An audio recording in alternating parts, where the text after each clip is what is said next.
A father who never said, "I'm proud of you."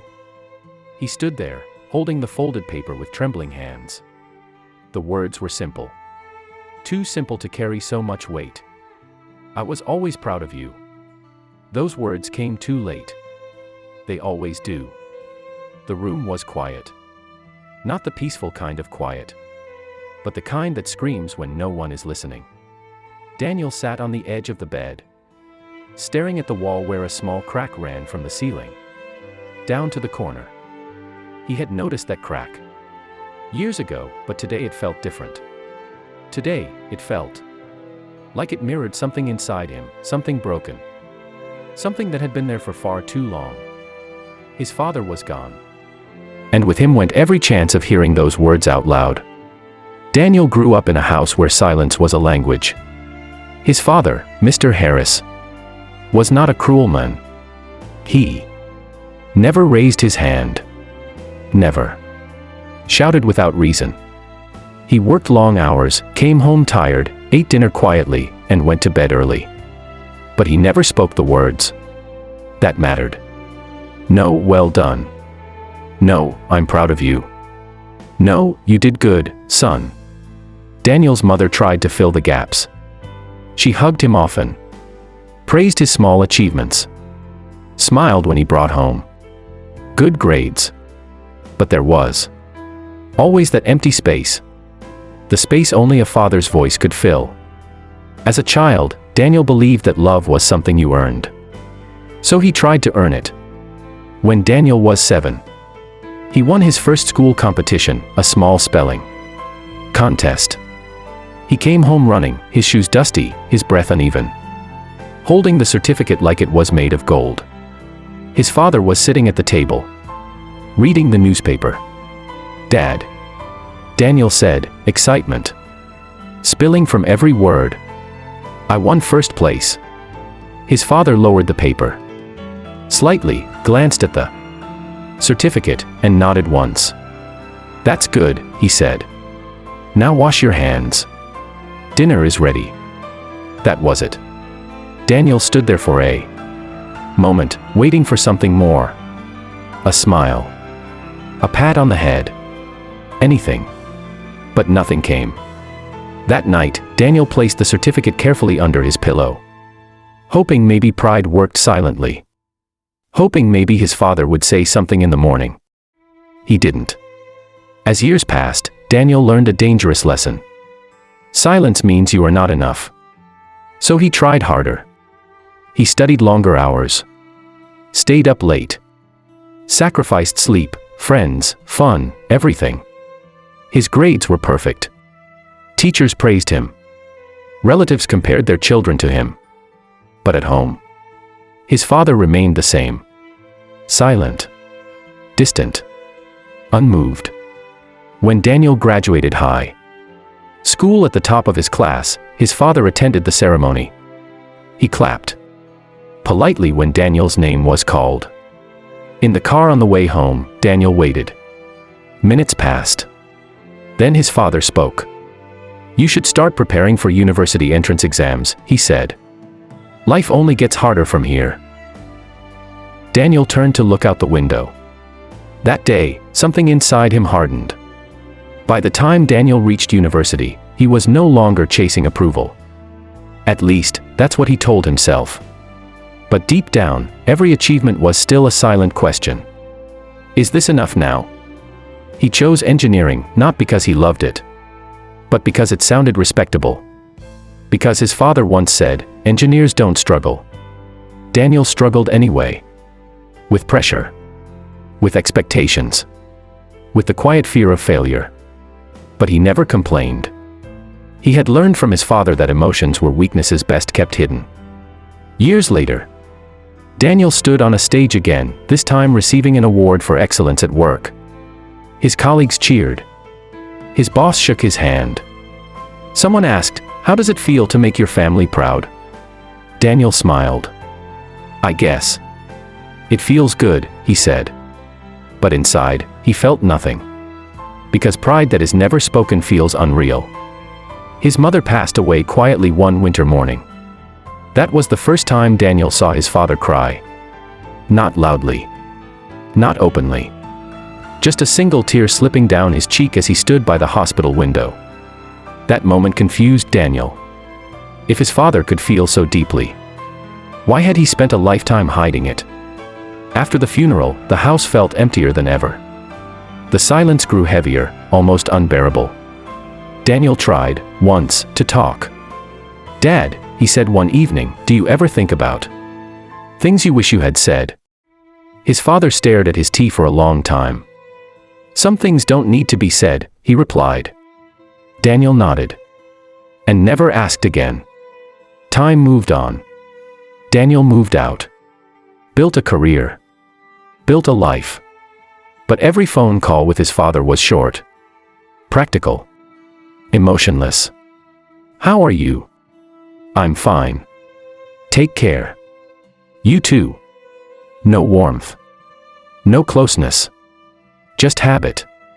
The call came on a Tuesday morning. "Your father collapsed," the doctor said. "You should come." Daniel drove faster than he ever had. At the hospital, machines beeped softly. His father lay unconscious, looking smaller than Daniel remembered. Weaker. Mortal. Daniel sat beside the bed, holding that familiar silence between them. For the first time, he spoke freely. "I tried, Dad," he whispered. "I really did." There was no response. His father passed away that night. No last words. No final confession. No chance to fix the past. Just silence. The same silence Daniel had lived with his entire life. A week later, while sorting through his father's belongings, Daniel found a small envelope hidden inside and J. A father who never said, "I'm proud of you." Daniel sat on the cold floor, the letter still open in his hands. The words blurred as tears filled his eyes. "I was always proud of you. Always." That single word crushed him more than anything else. If his father had always been proud, then why had he never said it? Daniel folded the letter slowly, as if afraid it might disappear. His chest felt tight, heavy. Like something had settled there and refused to move. For the first time in his life, he wasn't angry at his father. He was angry at time. The house felt different now. Every corner carried memories. Not loud ones, but quiet, stubborn memories that refused to fade. Daniel walked into his father's room. The bed was neatly made, just as it always had been. On the bedside table lay a worn watch, its leather strap cracked with age. Daniel picked it up. He remembered that watch. His father had worn it every single day, even when it stopped working. "Why don't you buy a new one?" Daniel had once asked. "This one still tells time," his father replied. Daniel never understood what that meant. Until now. He opened the old wardrobe. Everything inside was simple. Shirts in dull colors. Carefully folded trousers. No clutter. No excess. At the back of the wardrobe, tucked away like a secret, Daniel found a small box. Inside were things he had never seen before. His childhood drawings. School report cards. Certificates. Even a faded photograph of Daniel standing awkwardly on a stage, holding his first award. Daniel's hands began to shake. His father had kept everything. Every achievement Daniel thought went unnoticed. His father had saved them all. Carefully. Silently. Daniel sat on the bed, surrounded by the evidence of a love he had never felt. Tears streamed down his face, unrestrained now. "How?" he whispered. "How could you love me so much? And never say it?" The answer came slowly, painfully. Through memories Daniel had never questioned before. His father had grown up in a very different world. A world where survival mattered more than feelings. Daniel remembered fragments of stories his father rarely told. A strict household. A father who believed discipline was love. A childhood without praise. You eat because you work. You live because you endure. That was the language his father had learned. And languages, once learned, are hard to unlearn. Daniel remembered one night, years ago, when he had come home late from work. Exhausted. Frustrated. On the edge of breaking. His father had been sitting in the living room. "You look tired," his father had said. Daniel had laughed bitterly. "That's life, I guess." His father nodded. "It's supposed to be hard." At the time, Daniel had heard coldness in those words. Now, he heard honesty. Daniel stayed in the house for days after the funeral. He slept little. Every night, he replayed moments from his childhood, searching for signs he might have missed. And slowly, painfully, he found them. When Daniel failed his first university exam, he had locked himself in his room, ashamed. His father hadn't knocked. But that night, Daniel found his favorite meal waiting for him at dinner. No lecture. No disappointment. Just food. At the time, Daniel thought it meant nothing. Now, he knew it meant everything. When Daniel bought his first car, his father inspected it quietly. Walked around it once. Tapped the hood. "Reliable," he said. Daniel had wanted excitement. What he got instead was trust. When Daniel moved out, his father helped him carry boxes to the car. Said nothing. Just worked. Before leaving, Daniel found an envelope in his bag. Inside was money. No note. Just support. Love, Daniel realized, doesn't always speak. Sometimes, it shows up quietly and waits to be understood. One evening, Daniel found another letter. This one was unfinished. The handwriting was shaky, uncertain.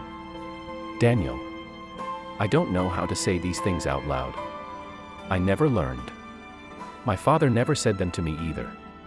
But I hope you know." The sentence stopped there. Daniel closed his eyes. His father had tried. Even writing the words had been difficult for him. Daniel spent the night sitting on the floor, his back against the bed, staring into the darkness. For the first time, he allowed himself to feel something he had avoided his entire life. Grief. Not just for his father, but for the boy he had been. The boy who tried so hard to be enough. In the days that followed, Daniel returned to work. People offered condolences. "I'm sorry for your loss. Stay strong." Daniel nodded politely. But something inside him had changed. The pressure he had lived with for decades, the constant need to prove himself, had finally begun to loosen. One afternoon, Daniel found himself mentoring a young colleague named Ethan. Ethan reminded him of himself. Quiet. Hardworking. Always unsure. After a successful project, Ethan hesitated outside Daniel's office. "I just wanted to ask," Ethan said softly. "Was my work okay?" Daniel looked at him. Really looked at him. And for the first time, he understood the weight of that question. "You did great," Daniel said. "I'm proud of you." Ethan's face lit up.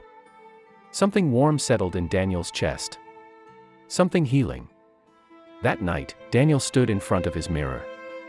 He looked older than he remembered, but also lighter. "I'm proud of you," he said to his reflection. The words felt strange, but right.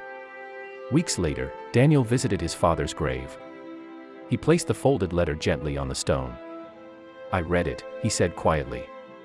"I wish you had told me sooner. But I understand now." The wind moved softly through the trees. For the first time, the silence didn't hurt. Daniel didn't forgive his father.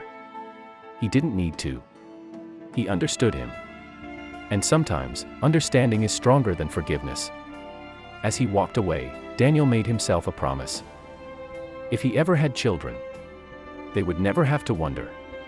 They would never have to search for a father who never said, "I'm proud of you." Mr. Harris knew something was wrong long before the doctor said it out loud. His body had started betraying him in small, quiet ways. The same way he had lived his life. A misstep on the stairs. A sudden weakness in his hands. A breath that felt shorter than usual. He ignored it. Men like him always did. He had spent his entire life believing that pain was something you carried silently. That speaking about it only made it heavier. So he kept going. Work. Home. Sleep. Routine was safety. When the diagnosis finally came, the doctor spoke gently, carefully choosing his words. Mr. Harris listened without interruption. No shock. No anger. No fear. Just acceptance. "How long?" he asked. The doctor hesitated. "Months," he said. "Maybe a year." Mr. Harris nodded once. That was all. On the drive home, his mind drifted, not to his own life, but to Daniel. His son. Strong. Capable. Successful. Everything he had hoped Daniel would become. And yet, something ached inside him. Not the illness. Regret. Mr. Harris remembered his own father. A hard man. A silent man. Praise was considered dangerous, it made boys weak. Love was shown through survival, not words. Mr. Harris had waited his entire childhood to hear something kind from that man. It never came. When his father died, Mr. Harris stood at the grave feeling nothing but emptiness. No tears. Just a question that never left him. Was I ever enough? Without realizing it, he had passed that same question to his own son. That night, Mr. Harris sat alone at the kitchen table. The house was quiet. Too quiet. Daniel had grown up. Moved on. Built a life of his own. And Mr. Harris realized something terrifying. He might run out of time before fixing what he had broken. He tried to speak the next time Daniel visited. They sat across from each other, tea cooling between them. "You're doing well," Mr. Harris said. Daniel nodded politely. "I try." The words hovered in Mr. Harris's throat. "I'm proud of you." They felt foreign. Heavy. Unsafe. His father's voice echoed in his mind. Men don't talk like that. So he swallowed the words. Again. That night, alone in his room, Mr. Harris felt something he had avoided his entire life. Fear. Not of death, but of leaving things unsaid. The illness progressed faster than he expected. His strength faded. His hands trembled. One morning, he dropped his cup of tea. The sound startled him. For the first time, he allowed himself to sit down and breathe. He was getting old. And weak. And time was no longer on his side. He found an old notebook in the drawer. Blank pages. Waiting. Writing felt easier than speaking. Less dangerous. Less exposed. So he began. "Daniel, I don't know how to talk about feelings. I never learned. My father believed silence made men strong. I believed him."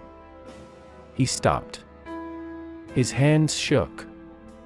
Tears blurred his vision. He had never cried over words before. I watched you grow up. Every achievement. Every failure. I noticed everything. I just didn't know how to say what it meant to me." He paused again. The pen hovered. "I was proud when you won that spelling contest. Proud when you studied late. Proud when you stood on stages I was too afraid to stand on." Each sentence felt like tearing down a wall he had built brick by brick over decades. He folded the paper. Then unfolded it. A father who never said, "I'm proud of you." The hospital smelled like disinfectant and quiet prayers. Daniel hated hospitals. They always felt like places where time slowed down just to make pain last longer. He stood outside the room for a moment, his hand hovering over the door handle. For reasons he didn't understand, he was afraid. Afraid of what he might see. Afraid of what he might feel. Afraid of words that might still remain unspoken. When he finally stepped inside, his father looked smaller than ever. The man who once seemed unbreakable now lay surrounded by machines. His chest rising and falling unevenly. Tubes ran from his arms. His face was pale, worn by years of silence and strength. Daniel pulled a chair closer and sat down. "Dad," he said softly. His father's eyes fluttered open. For a moment, they simply looked at each other. No words. Just years of distance hanging between them. "You didn't have to come so fast," his father said quietly. From a distance. "Dad," Daniel began, his voice shaking, "did I ever disappoint you?" The question hung in the air like a fragile thing. His father closed his eyes. "No," he said. "Never."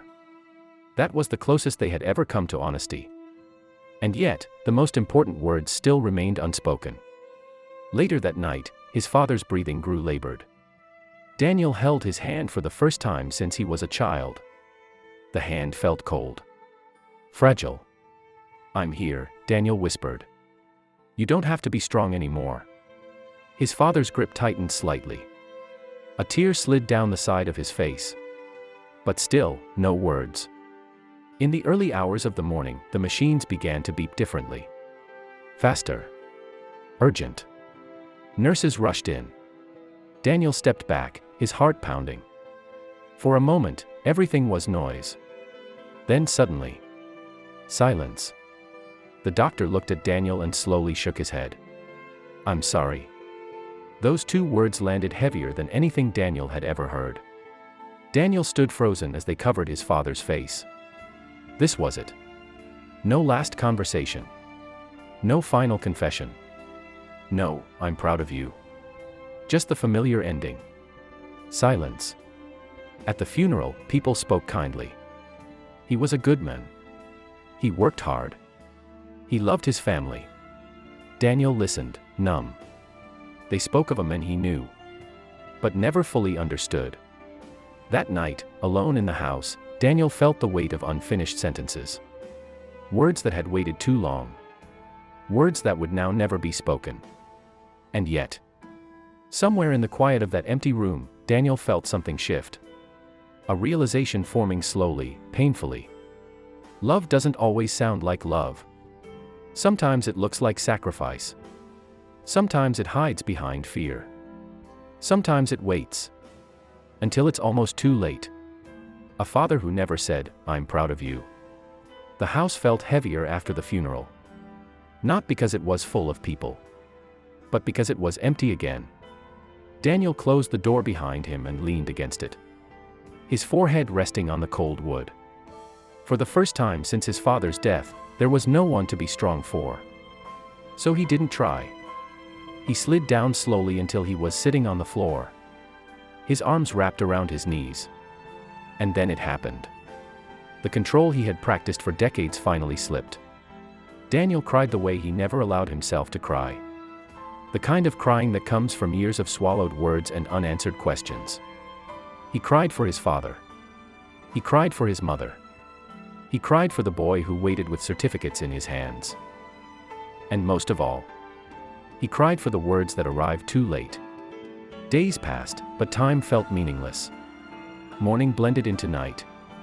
Daniel barely ate. Barely slept. Every room carried echoes of his father's presence. The chair by the window. The clock on the wall. The quiet routines that no longer had an owner. Silence, once familiar, now felt unbearable. One afternoon, Daniel decided to clean. Not because he was ready, but because staying still hurt too much. He opened drawers, folded clothes, sorted papers. Each object felt like a memory he wasn't sure he deserved to touch. That's when he found it. The envelope. Tucked behind old documents. Almost forgotten. Addressed in his father's careful handwriting. Daniel froze. His heart knew what his mind was afraid to accept. With shaking hands, he opened it. "I was always proud of you." That was all. No explanation. No excuses. Just truth. Daniel stared at the words, reading them again and again, as if they might change. They didn't. Instead, something inside him cracked wide open. He laughed once. A broken, hollow sound. "Always." He whispered. "Always," and never said. He pressed the letter to his chest. As if holding it close might somehow rewrite the past. But it didn't. It only made the loss sharper. That night, Daniel dreamed. He was 7 again, standing in the doorway, holding his spelling certificate. His father looked up from the table. This time, he smiled. "I'm proud of you, son." Daniel opened his mouth to answer. And woke up. Tears soaked his pillow. In the morning, Daniel realized something frightening. The letter didn't bring peace. It brought clarity. And clarity hurts. Because now he knew. The silence was never absence of love. It was fear. Fear of vulnerability. Fear of softness. Fear learned and passed down like an inheritance. Daniel spent hours sitting with the letter. Replaying his life through a different lens. Every quiet meal. Every short sentence. Every practical gesture. They weren't empty. They were everything his father knew how to give. But knowing that didn't erase the damage. It didn't erase the years Daniel spent believing he wasn't enough. And that realization hit him harder than grief. That evening, Daniel stood in front of the mirror. He looked at himself carefully. The tired eyes. The stiff shoulders. The men built on approval he never received. "I did my best," he said quietly. The words felt unfamiliar. But necessary. Daniel folded the letter and placed it back in the envelope. Not to hide it. But to keep it safe. Because some truths are too heavy to hold every day. That night, Daniel made a decision. A painful one. A necessary one. He would not let this silence continue. Not in his life. Not in anyone else's. The past could not be changed. But the future was still listening. A father who never said, "I'm proud of you." Healing didn't arrive the way Daniel expected. There was no sudden relief. No moment where the pain simply faded. Instead, healing came quietly. The same way love once had. The days after his decision felt strange. Daniel returned to work, but his mind wandered. Conversations felt distant, as if he was watching his life from behind glass. People spoke. He nodded. But inside, he was listening to something new. His own voice. For the first time, it wasn't asking for permission. It wasn't waiting for approval. It was simply there. One evening, Daniel found himself standing outside his childhood home again. He hadn't planned to come. His feet just brought him there. The door opened with the same soft creak. The smell of the house, old wood, dust. Familiarity, wrapped around him like a memory. He walked slowly, touching walls, pausing at doorways. In his old room, he sat on the bed and closed his eyes. He imagined his younger self sitting beside him. Small. Quiet. Trying hard. "You didn't fail," Daniel whispered. "You never did." His throat tightened. No one had ever told that boy the truth.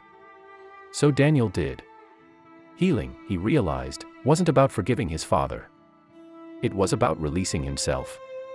Weeks passed. Daniel started noticing things he had ignored before. How often he held back compliments. How often he stayed silent when kindness wanted to speak. How easily he repeated the same patterns. The same emotional distance. His father hadn't meant to teach him silence. But silence had been taught anyway. One afternoon, Daniel called an old friend he had lost touch with. "I just wanted to say," Daniel said, awkward but honest. "You mattered to me more than I ever said." There was a pause on the other end. "Thank you," the friend replied softly. "I needed that." Daniel hung up feeling lighter. Words mattered. Spoken words mattered more. At work, he began to change. Not drastically. Just intentionally. When someone did well, he said it. When someone struggled, he noticed. And slowly, something shifted. People opened up. Smiles lasted longer. Silence felt less heavy. Daniel saw it clearly now. What he had needed his entire life, others needed too. One night, Daniel dreamed again. But this time, the dream was different. He was older. Standing in a room filled with warm light. His father stood across from him. "I was afraid," his father said. Daniel nodded. "I know. I didn't know how to say it," his father continued. "But I felt it every day."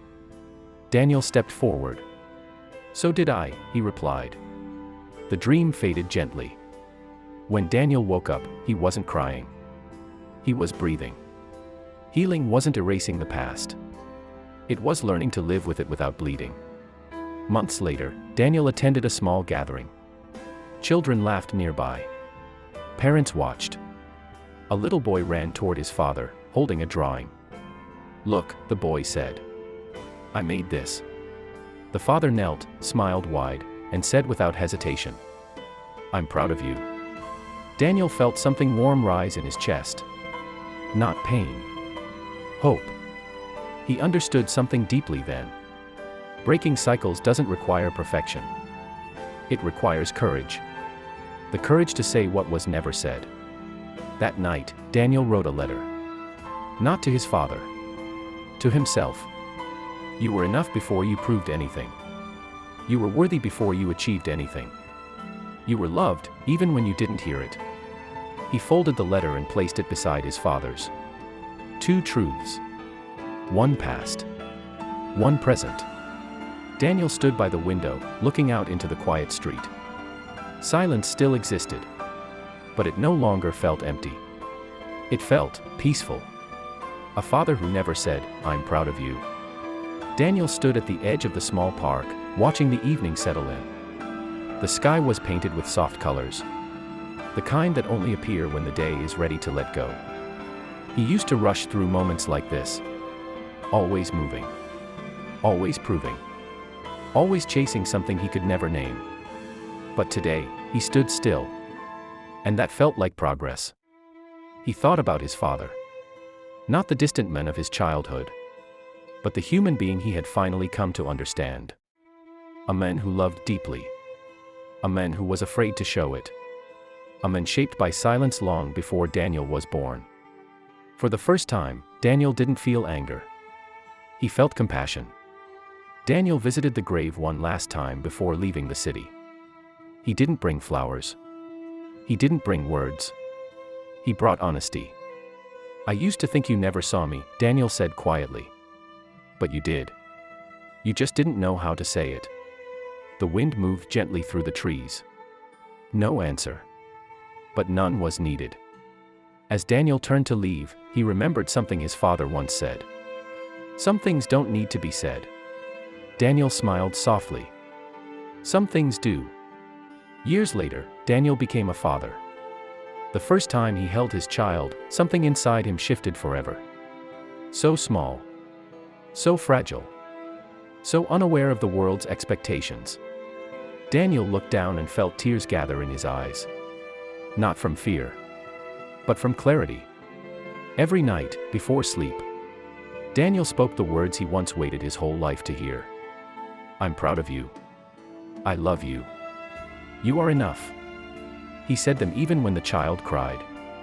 Even when mistakes were made. especially then. Because love should never be conditional. One evening, his child asked innocently, "Dad, why do you say that every day?" Daniel thought for a moment. Then he answered honestly, "Because I don't ever want you to wonder." Daniel kept his father's letter in a small wooden box. Not as a wound, but as a reminder. A reminder of what happens when love stays silent. And what happens when someone is brave enough to speak. He understood something now. Parents don't fail because they don't love. They fail because they don't know how to show it. And children don't break because they are weak. They break because they wait too long for words that never come. Daniel broke the cycle. Not perfectly, but intentionally. And that was enough. Years later, when Daniel grew older and quieter, he sometimes wondered, what if his father had said those words earlier? Then he realized something important. His father did speak. Just too late for Daniel. But not too late for the future. Daniel closed the box gently and whispered into the quiet room, "I heard you." And for the first time in his life, the silence didn't feel empty. It felt complete. If this story touched your heart, comment a heart. I read every single comment.